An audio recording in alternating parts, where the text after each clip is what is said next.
Boa noite a todos, boa noite. Deixa eu só ligar aqui o ar para não morrer. Quente, no calor.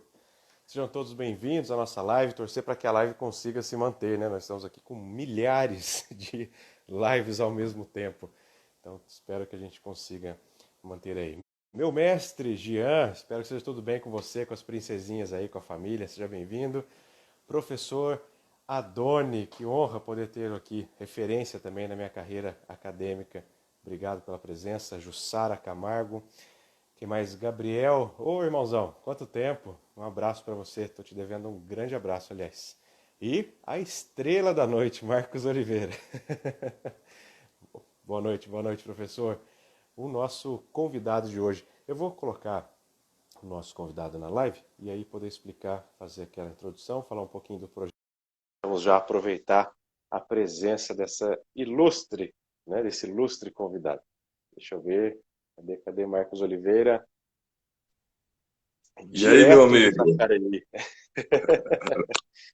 Seja bem-vindo. Obrigado, sabe? Obrigado desde já pelo convite, né? É um grande prazer estar aqui hoje conversando com você, com seus alunos, com os nossos alunos, né? Tem gente do meu curso também. Legal. E é uma grande satisfação. Sabe, é uma pessoa que eu admiro demais, ele sabe disso, né? E quando ele me convidou para a live, eu falei, cara, pelo amor de Deus, não é um convite, isso é uma intimação que você está fazendo, porque para mim é um grande prazer mesmo. Ainda mais para falar da minha carreira, né? A carreira que eu tanto gosto, que eu tanto amo. Então, eu quero desde já agradecer mesmo esse privilégio de ter esse canal aberto com você para a gente conversar. Até a minha mãe está assistindo essa live, hein? Que Olha a legal, que legal. responsabilidade. Minha mãe e meu irmão, um beijo para eles. Então é grande a responsabilidade nessa noite, né? Já gosto deles de tabela sem conhecer, só por saber que fizeram parte da história desse rapaz que está aqui na parte de baixo do vídeo, né? Participando hoje com a gente. Ele fala tudo Obrigado, isso, mas sabe? foi muito difícil convencê-lo, porque eu tenho compromisso, não sei que horas, live com não sei quem, é jogo não sei quem online, é churrasco não sei no que na varanda de casa. Nossa, quanto compromisso! E olha em tempo de pandemia. Mas pessoal, de início aqui, né, sempre agradecendo a presença de todos os amigos que estão contribuindo com esse bate-papo, e o Marcos é uma pessoa muito querida, também admiro muito, você sabe disso. E hoje a ideia, aliás, temos feito isso já nossa segunda semana e meia mais ou menos de projeto. Nós temos esse projeto integrador junto aos alunos do Mackenzie de Alphaville, onde nesse semestre eu trabalharia com todos, falando um pouco das carreiras jurídicas. Infelizmente, né, nós estamos com a atividade suspensa, mas para que os alunos não tivessem, né, esse débito, não deixasse de conhecer um pouquinho das carreiras públicas, das carreiras jurídicas, da advocacia. Teremos aqui um advogado também falando um pouco da atuação. Eu convidei pessoas que aí tenho essa honra de poder conviver, né? O Marcos trabalhamos juntos no curso, no meu curso, para poder falar um pouco dessa análise da carreira. Então, de início, Marcos, mais uma vez reiterando o meu agradecimento, eu gostaria que você Imagina. contasse um pouquinho para quem está acompanhando qual é a função do procurador, né, do PFN, falar um pouco da sua carreira, explicar o que faz, explicar como funciona, e aí seguimos aí para outras abordagens. Fique à vontade. Tá, vamos lá, gente. O Sábio já antecipou, né? Eu sou procurador da Fazenda Nacional. É uma carreira até por alguns não conhecida, não bem conhecida. Um abraço para o Marcelo aí, nosso professor de tributário também, lá do Rio de Janeiro. Então, a Procuradoria da Fazenda é uma das carreiras da AGU. A Advocacia Geral da União, ela é um pouco tanto complexa nesse sentido, porque ela é constituída por 4 carreiras. Então, nós temos na AGU a carreira de advogados da União, daqui a pouco eu posso fazer uma diferença rápida entre essas carreiras. Então, nós temos os advogados da União, que é uma das carreiras. Beijo, Marina, esposa do Sábio. A carreira de procuradores federais, então é uma segunda carreira, Procuradoria Federal. Né? A carreira de procuradores da Fazenda Nacional, que é a carreira que eu atuo, na qual eu atuo, e a carreira dos procuradores do Banco Central. A advocacia da União ela é um pouco diferente das advocacias públicas estaduais e municipais. Porque quando a gente faz concurso para PGE ou para PGM, a gente faz um concurso para a carreira de procurador e dentro da procuradoria se dividem as divisões, se dividem os departamentos, as atuações. Então, se você faz, por exemplo, concurso para a PGE de São Paulo, você faz concurso para a carreira de procurador E lá dentro existe uma divisão de atuação entre consultoria, defesa, execução fiscal, né, meio ambiente. Isso faz parte da estrutura ou da organização de cada carreira de procuradoria. Ou seja, no âmbito estadual, no âmbito municipal, existe uma carreira de advocacia pública e nada mais. Por isso é que é tão difícil entender a advocacia da União. Porque, diferentemente das carreiras estaduais e municipais, ela é dividida em 4 carreiras. Né? Então, eu tenho lá a carreira de advogado da União, procurador federal, PFN e procurador do Banco Central. O procurador da Fazenda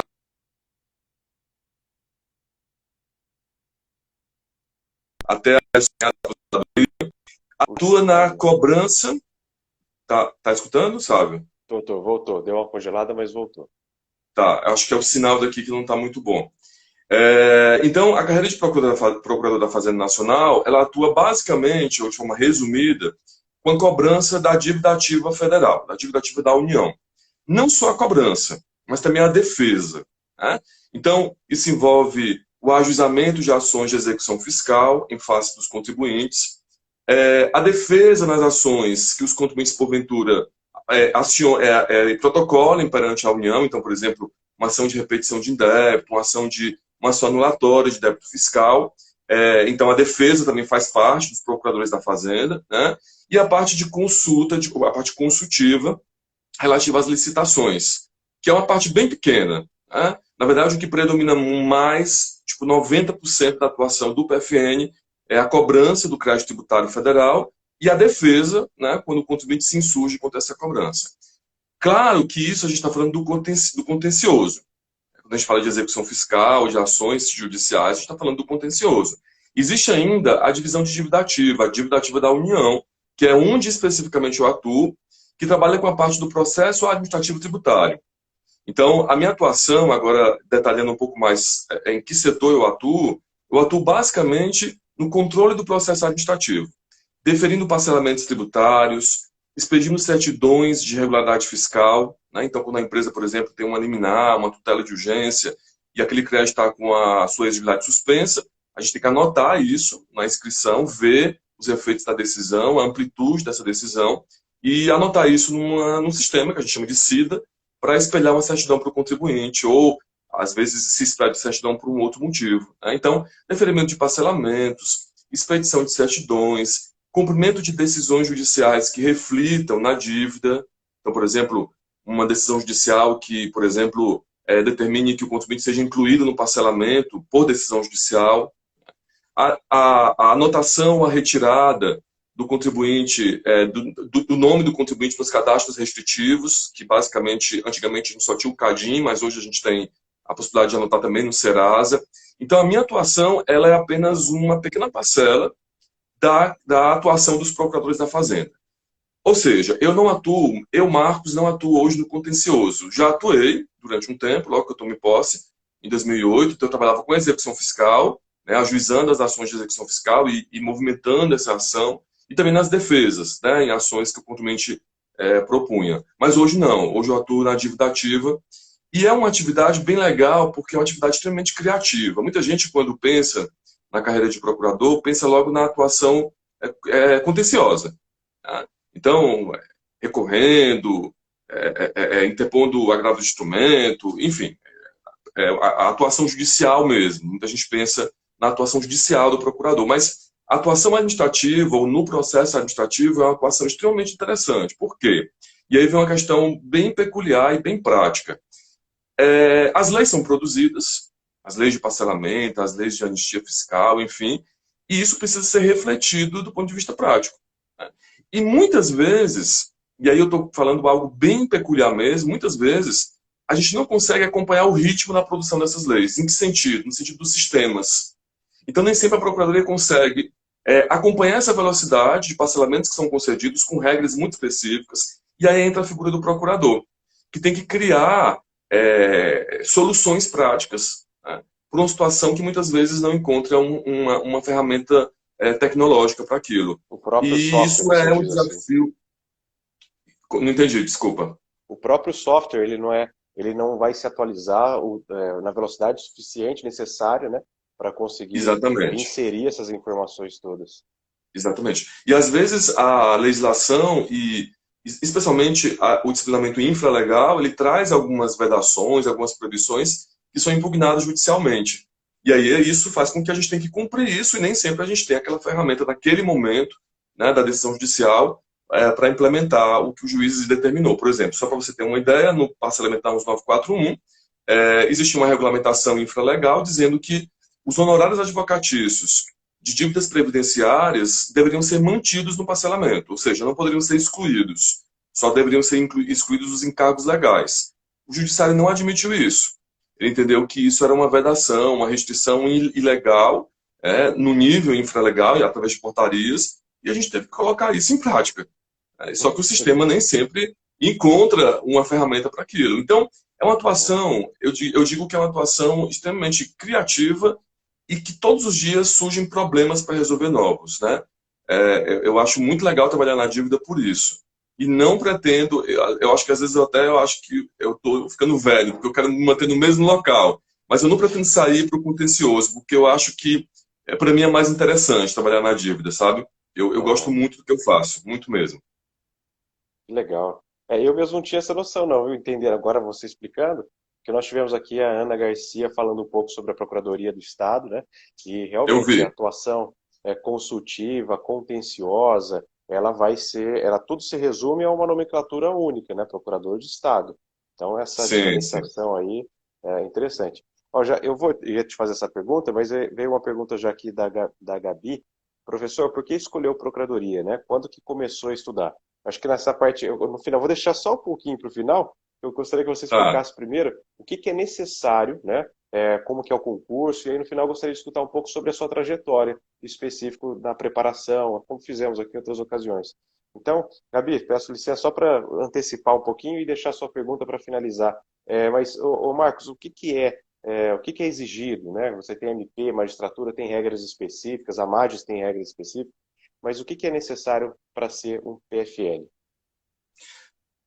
Na verdade, o que eu vou falar agora para vocês vale para toda a advocacia da União. Então, vale para as quatro carreiras: advogado da União, procuradores federais, PFNs e procuradores do Banco Central. Essa regra é uma regra unificada para toda a AGU. E qual que é a regra? Hoje, os concursos da AGU são constituídos de três fases: a fase escrita, a fase objetiva, né, que é escrita, óbvio, a fase objetiva, a fase discursiva, que é uma prova prática em que é cobrado PS, inclusive, a prova oral. Antigamente nós não tínhamos provas orais nos concursos da AGU, hoje é obrigatória a prova oral, né? E claro, o exame de vida pregressa, aquilo que é comum aos concursos públicos de forma geral. Mas basicamente são três fases: objetiva, subjetiva e a fase da prova oral. A exigência em relação à prática forense, que eu acredito que seja uma dúvida que muita gente tem em relação aos Eu te concursos, perguntar é, isso, no exatamente. caso da, no caso da AGU, é um pouco menos rígido do que, por exemplo, na magistratura ou no MP. Né? Na AGU, se exige 2 anos de prática forense, mas se tem admitido que estágios regulamentados, enfim, reais, né, eles valham como prática forense. Né? E também, Mesmo estágio claro, precisa. realizado durante a faculdade, desculpa te cortar. Sim, sim, se tem aceitado. Ou exercício de outros cargos públicos, que foi, na verdade, o meu caso, né? Antes de ser procurador, era analista da Justiça. Então, como o cargo de analista é um cargo privativo de bacharel em Direito, então o tempo que eu estive lá na Justiça contou como prática forense. São 2 anos, então, de prática que são exigidos no concurso. Né? É um concurso, cada carreira da AGU tem algumas peculiaridades. Né? E só ressalto que essas regras que eu falei são regras que valem para a AGU. Em nível estadual e municipal, os estados e municípios têm autonomia para estabelecer regras próprias. Né? Uhum, Tem, por exemplo, estado que admite advocacia do procurador, tem legal. estado que não admite. Né? Na AGU não se admite advocacia. Então, nós não podemos, salvo causas próprias, né, ou pro bono. Excepcionalmente se admite, mas a Ah, legal, advocacia não privada sabia disso. é admitida. Se admite. Inclusive, eu mesmo já ajuizei 2 ações contra planos de saúde, eu mesmo ajuizei. Né? O que é Aham. complicado porque a emoção está ali envolvida e nem sempre é bom É, advogar para você mesmo. Né? não sei, o próprio código Mas não é isso, recomenda, é verdade. exatamente. Mas é isso, Legal. sabe? São três provas, né? Uhum. E nessa fase discursiva, você tem ali que são questões discursivas e também uma peça prática, que se assemelharia à Sim, ideia do MP, da própria OAB, segunda fase. Temos também, né? sim, sim. A estrutura é a mesma, são questões discursivas e a peça prática profissional, né? Mas só para concluir o raciocínio, que eu acabei pensando, com cada carreira da AGU é muito peculiar a prova. Porque eu não expliquei as diferenças, mas, por exemplo, Procuradoria Federal, que são os procuradores federais que atuam, eles cuidam da defesa das autarquias federais. Então, INSS, autarquias e fundações federais, FUNASA, FUNAI, enfim, todas as autarquias federais, elas são defendidas, né, em juízo pelos procuradores federais. Os PFNs, que somos do qual parte, então, evidentemente que a prova é muito mais difícil do que a prova para a Procuradoria Federal, por exemplo. E aí a gente Uhum. pensa, por exemplo, na carreira de procurador do Banco Central. É lógico que lá direito financeiro, direito econômico é cobrado com um rigor muito maior.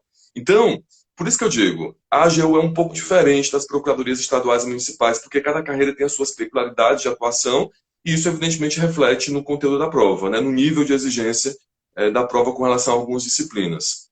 Quando a gente dá aula de tributário, quando eu dou aula de tributário para as carreiras jurídicas, os alunos perguntam muito indicação bibliográfica. E eu falo, olha, esse livro aqui eu indico para os concursos em geral. Para a PFN, você não pode ficar só nele. Você tem que ir além dele. Exige aí um estudo um pouco mais aprofundado, né? Não sei se eu respondi a sua pergunta. Respondeu, exatamente. Legal. É interessante, né? Porque você pensa que na Procuradoria do Estado, nas procuradorias de modo geral, realmente existem outras possibilidades de atuação que não necessariamente só na área de execuções, pode ser que seja trabalhe mais na área consultiva, como nós temos na Procuradoria do Estado aqui em São Paulo, enfim. Então você acaba conseguindo conduzir, até mesmo por termos de vocação, o pessoal gosta mais daquela área e vai buscar mais aquela específica, onde ele vai lidar com Sim, aquilo, né? sim. Dá para ter esse direcionamento. E agora, momento, né, de você falar um pouco sobre a sua trajetória. É a parte que eu mais gosto, na verdade, porque eu acabo conhecendo muito das carreiras quando vocês apresentam na prática, né? Até mesmo apresentando como formas de desafios que vocês encontram. Mas eu gostaria de entender um pouquinho como é que foi a sua trajetória. Foi fácil? Foi assistindo Netflix? Foi de boa? Fez a fileira sem estudar e passou? Não, não. Na verdade, eu digo que a minha história dá para escrever um livro. Aliás, a história de todos nós, né? Eu Aham. acho que cada um tem uma. Se fosse escrever sobre si mesmo, daria um livro inteiro ou uma coleção de livros. Mas, na verdade, a minha história é bem peculiar. Na verdade, eu comecei a graduação fazendo engenharia elétrica. Acho que nem você sabe disso. Não. Eu fiz escola técnica, né? Meu irmão também fez, ele deve estar online assistindo com a minha mãe. Então, eu fiz escola técnica, eu não fiz ensino médio tradicional, né? Por questões pessoais, eu não tinha condição de pagar uma escola particular, então, na época, a opção melhor de uma escola pública era a Escola Técnica Federal. E aí eu fiz eletrotécnica, nada a ver comigo, né? Fiz um nível médio na escola técnica, sou muito grato à escola técnica, porque é uma escola que ensina o aluno a pensar mesmo. Então, para você ter uma ideia, na escola técnica eu estava por livros da faculdade, da graduação, livros de cálculo, de física da Nossa. graduação, né? Dado o nível de exigência. Terminando a escola técnica, o caminho mais, digamos, previsível seria eu fazer engenharia elétrica, né? Então, eu fiz vestibular lá na Federal do Ceará, passei para engenharia elétrica. Aliás, um momento muito difícil da minha vida, logo após a morte do meu pai. Então, foi, acho que um dos maiores desafios que eu já enfrentei na minha vida. Mas passei lá para engenharia elétrica e cursei um ano de engenharia. E depois desse um ano, eu coloquei na cabeça que eu queria fazer concurso público. A gente vai amadurecendo e vai tendo que fazer algumas escolhas de vida. E eu falei, eu quero fazer concurso público. Eu estava na engenharia elétrica, cursando engenharia elétrica. Na época eu fazia engenharia elétrica junto com o último ano da escola técnica, porque a escola técnica são 4 anos, ou era, não sei se ainda é, mas eu fazia na verdade eu fazia faculdade e o último ano da escola técnica juntos, então era uma vida totalmente louca, e aí eu decidi que eu queria fazer concurso público. E aí eu me matriculei num curso preparatório, na época, perto da minha casa, e comecei a estudar para concurso, e me apaixonei pelo direito constitucional, sabe, Charlie? Por isso a gente tem uma ligação forte. Por isso. Isso. E me apaixonei pelo direito constitucional, assim. Muito influenciado pelo professor que dava aula, professor Ismael Capibaribe, não sei se ele nem se ele ainda é vivo, espero que seja. O Ismael Capibaribe foi meu professor de constitucional nesse curso preparatório, e eu simplesmente me apaixonei pelo direito constitucional. Eu também tinha outras disciplinas no curso, mas eu confesso que o direito constitucional foi algo que me arrebatou. E aí, eu lá com meus 19 anos, sei lá quantos anos eu tinha, nem lembro mais, eu decidi que eu não queria mais fazer engenharia elétrica, que não era o que eu queria, e resolvi trancar o curso com 1 ano e meio, isso já tinha 1 ano e meio de curso, né? Tranquei o curso de engenharia e arrisquei todas as minhas fichas no vestibular para direito. Foi um grande. Pode falar palavrão aqui? Acho que pode, né? Foi um Pode, puta pode. desafio, porque eu tinha ali 4 meses, 5 meses para fazer um vestibular para direito, que a gente sabe que não é fácil, né? Não vestibular para direito é fácil. Mas, enfim, eu passei, né? Tive uma ajuda de um grande professor de história lá de Fortaleza, o professor Juarez, que me conseguiu uma bolsa lá no curso preparatório, e eu consegui fazer esse curso, e passei para direito e comecei o direito.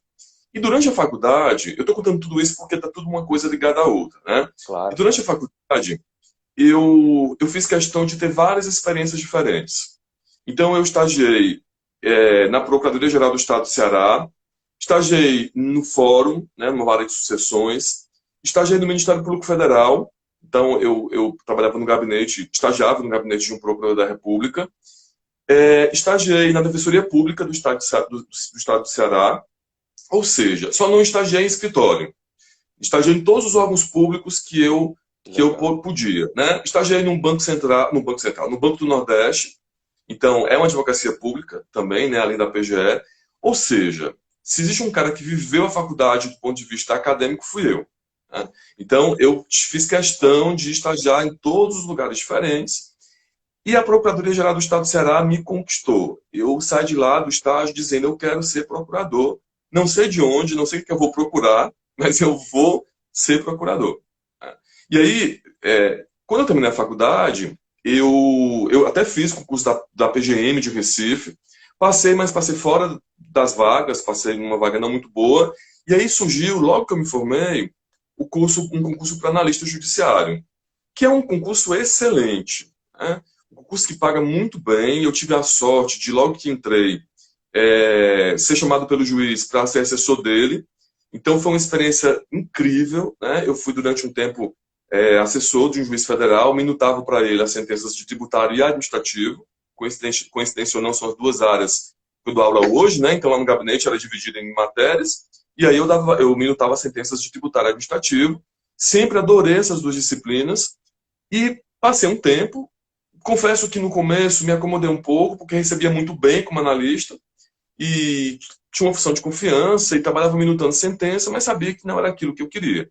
E aí chegou uma hora que eu disse, eu não quero ser assessor pro resto da minha vida, e eu vou voltar àquele meu sonho que eu sempre tive, né? Que era ser procurador. E aí, muita gente pergunta, quanto tempo você se preparou?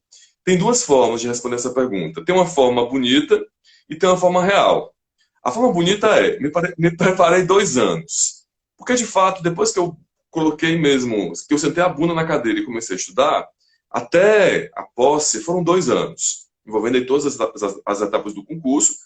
Claro que durante esses 2 anos eu não fiz só o concurso para a PFN, eu fiz outros concursos da advocacia pública, né? Em alguns eu passei, em outros eu fui super mal, e é normal.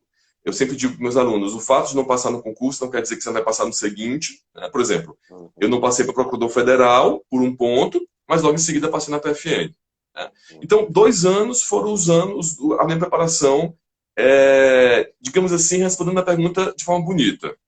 Mas, na verdade, eu estudei a vida toda, né? Para passar em concurso, para alcançar esse objetivo, você tem que estudar muito.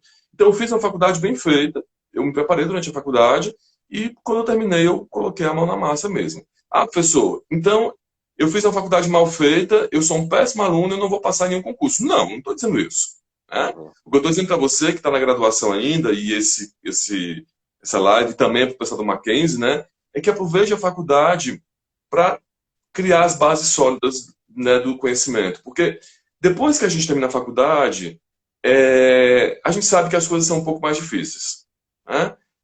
A gente está longe ali, a gente vai ter que fazer um curso preparatório, é muito importante fazer um curso preparatório, né? E por isso que eu digo, então na faculdade aproveite, você que é do Mackenzie, ajuda a graduação, aproveite para fazer um bom curso, porque isso faz muita diferença depois. Mas se você optar por não ir, por não fazer isso, né, por fazer uma faculdade tirando o mínimo possível, você vai passar em concurso. Lógico que você vai passar. Só que você vai ter um tempo de preparação diferente aí.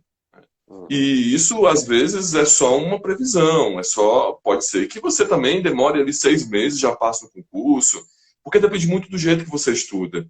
Concurso é muito isso, né? Concurso é muito o jeito que você estuda, Qualidade, né? enfim, os caminhos que você traça, né? Eu acho que é isso. Então, foram 2 anos me preparando. Então, para concluir a resposta para a sua pergunta, é, eu acho que eu escolhi ser procurador por experiência mesmo. Aliás, por um motivo que eu acho que foi o que me impulsionou a escolher a procuradoria. Eu acho muito bonita a advocacia. E o procurador é um advogado, né? Ele não é um advogado privado, mas ele é um advogado público, ele é um advogado de um ente federativo. E, para mim, a atividade de julgar, por exemplo, não é uma atividade interessante. Eu prefiro defender. E defender, eu posso defender um particular na advocacia privada, eu posso defender um ente público. E eu optei, por algumas razões, óbvio, por defender um ente público, né? Então, hoje eu sou defensor da União, não do presidente da República, não do governo federal, não. Sou defensor da União. Defensor da União que eu digo, eu sou um advogado da União, né? A gente fala que a advocacia pública, ela não é uma advocacia de governo, ela é uma advocacia de Estado. Então, eu sou advogado do Estado e não do governo. E é É isso. interessante falar uma coisa, Marcos, que até considerando a disciplina de ética profissional e estatuto, você, na condição de advogado público, você se submete tanto à legislação específica da carreira, PFN, tanto é que você acabou de dizer no início, né, de que não é possível advogar na sua carreira em âmbito privado, a não ser pro bono, que é quando você não tem, você não recebe, você advoga com a ideia, como o nome diz, sugere, para o bem, né? Você faz Sim. em termos fraternos aí, ou então em causa própria. Então é interessante pensar que na condição de advogado público, além de tudo, você se submete também ao Código de Ética, ao Estatuto e ao Regulamento Geral. Até porque tem a sua OAB aí ativa, né, sua inscrição ativa. Então, Sim. tem muita relação com o que eu falo com eles em sala. Primeiro, a importância do estágio, porque, professor, eu quero ser delegado. Você já viu o que o delegado faz? Professor, eu quero ser juiz, mas você já viu o que o Sim. juiz faz? O estágio vai te dar essa possibilidade de enxergar, né? E às vezes você se encontra em uma área que você nem conhecia que existia, né? Sim, Então é sim. interessante experimentar. Eu acho que é isso que você disse até, que viveu intensamente esse aspecto acadêmico, que você conseguiu, de fato, vivenciar um pouquinho em cada uma das carreiras, né? Eu acho Sim, sim. essencial. Até para que você, de fato, faça algo que te preencha. Eu falo assim, eu tenho uma pergunta clássica de aluno, né? Até puxando a orelha de todos agora, publicamente. Professor, você só dá aula, você trabalha também? Isso aí é clássico, das antigas. E hoje, falando até pelo Mackenzie, a preocupação dos professores em de trazer uma estrutura e trazer uma profissão, a profissão professor, se especializar, buscar, produzir cientificamente. Então, poxa, eu me realizo sendo professor. Eu tenho outras ambições, mas ser professor é algo que me realiza enquanto profissional e enquanto pessoa, porque eu trago essa realização para dentro de casa, né? Então, Sim, é sim. preciso experimentar, é preciso conhecer um pouquinho. Meu querido, muito obrigado pela sua contribuição. Gostaria de registrar, o Sandro Caldeira registrou que eu estou devendo para ele um quibe, né? Você está devendo uma feijoada, com Ela vai juros. ser paga. Só Ela comida será light, você paga. percebeu, né? Ela será paga, Legal. sabe, Thalita? Sabe, eu que Obrigado. agradeço. Diga, diga. Eu que agradeço. Eu me coloco à disposição para outros encontros que você queira fazer e para os seus alunos também, né? Pessoal do Mackenzie. Se quiserem tirar alguma dúvida sobre a advocacia pública, sobre a própria PFN, podem mandar mensagem para mim no Instagram. E é isso, é um prazer para mim. Eu digo que eu tive muita sorte, porque eu atuo em duas frentes pelas quais eu sou apaixonado. Eu adoro ser procurador, eu amo o que eu faço, e eu tenho ainda o magistério para complementar isso. De fato, para mim, sala de aula é um vício, um bom vício, e até o momento que eu puder, que o meu corpo aguentar fisicamente, eu vou continuar sendo professor, né? Então, obrigado a você pelo convite, obrigado ao pessoal do Mackenzie, às outras pessoas que participaram da live, e estou sempre à disposição. Obrigado, Marcão. Ó, a Gabi tá falando, os professores incríveis. Muito mais o Marcos. Eu aprendo muito com esse rapaz aqui. Obrigado, Não, não, gente. não, não. Pessoal, obrigado por vocês terem acompanhado, vocês que assistirão também na sequência. Eu coloco sempre o vídeo depois no YouTube. Então, obrigado pela sua presença. E amanhã, Marcos, aproveitar um pouquinho aqui o espaço com você. Amanhã nós temos, às 11 horas da manhã, uma live com o ex-governador de Pernambuco, Joaquim Francisco. Vai falar um pouco sobre a atuação enquanto homem público, vida pública. Ele que participou da Constituinte 88. Tem muita coisa legal para contribuir aí. Aliás, amigo de infância de Ariano Suassuna. Tem como ser ruim, vai? O cara não? Não dá. Até a Não. fala é parecida. As expressões. E às 5 da tarde, com o juiz de direito aqui do estado de São Paulo, Ralfo. Você conhece o Ralfo, né? Amigo seu também? Conheço, Sempre conheço. o Ralfo, aliás, um cara fantástico. Vai trabalhar com a gente também, falando um pouco sobre a carreira de juiz estadual.